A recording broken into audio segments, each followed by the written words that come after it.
Hi, I'm Shanna Germain, and I'm going to talk a little bit about one of my favorite ways to introduce new players to role playing games. I often start out with what I feel like is the essence of a role playing game, which is really just collaborative storytelling.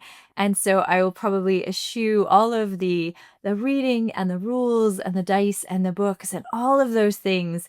And I'm going to just narrow into the thing that I think is the core, which is this idea that we're telling a story together. And so I will set up a scenario and it's something that everyone knows. Most people have experienced something like you're walking through the woods along this beautiful path and it's fall and the leaves are coming down, and in the middle of the path there's this unexpected door. What do you do? And that way the person is engaged in the story.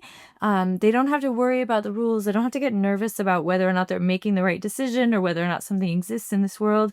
They're going to make it up with you as they go. And I think once they become part of that, then they understand the very essence of role-playing games, and you can start doing more things. You can introduce them to the idea of rolling dice and what that means. You can have them read things. You can have them start to understand what it means to be a player or what it means to have a character. But out of the gate, I think it's really great to kind of just keep it simple.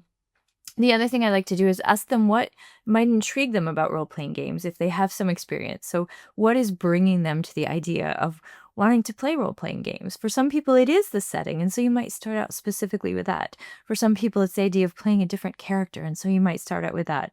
I think so much of it has to do with what the actual person is interested in and then finding a way to make that the core of their introduction into gaming.